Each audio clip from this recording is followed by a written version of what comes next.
To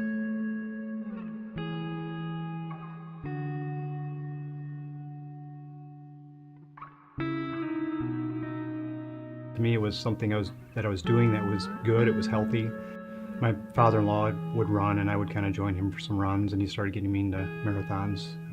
It was the center of my life. All I could do was talk about running, and I'm sure she was absolutely sick of hearing about it because it was a center. It was more important to me than she or my family was. And it just took time away from the family, and I didn't understand why it upset her. And I ran because I liked the thrill of placing in my age group, or having a PR each and every week. It was everything to me. So, I didn't care what her feelings were. I would get up early in the morning and run.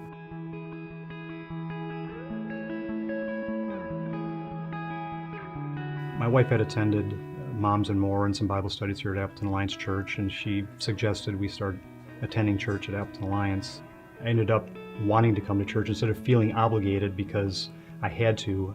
I wanted to come because I enjoyed it. I liked the messages, and regretted weekends that we were out of town. I would regret not being able to be at church. The biggest thing that was eye-opening for me was Dennis preaching, "You're saved by grace." Never in my life had I ever heard that we are saved by grace and grace alone. There's nothing we can do. We can never be good enough to save ourselves. It's purely by the grace of God and Jesus on the cross. And I had a hard time with that. 4 years of hearing the message, I'm stubborn, but heard the message and I wanted it, but I couldn't figure out how to get there.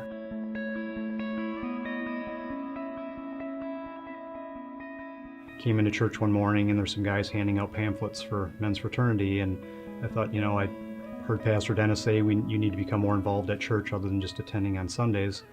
So I thought, well, this is maybe an opportunity for me to get more involved. And I looked at the date and the times. It was Monday nights, and I was in a basketball league on Monday nights. So I thought, well, I guess this isn't going to work out. So I didn't pursue men's fraternity. I always looked at my life thinking, there's nothing, that important to me. But in 2010, I tore my ACL, and I was upset because to me at that point it was a God. It was something that was taken from me, and I was upset. The funny thing is I was convicted right away. I knew why it happened. Once I started seeking beyond Sunday, that's when he started to work in my life.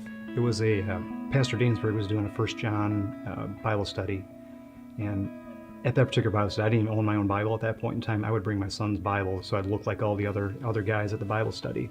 But Brian really hit on the fact that we all have sin in us. We're all evil. We are capable of any sin. Even though we think we're good, we're not nearly as good as we think we are. And he just alluded to the fact that we can be as evil as Hitler is.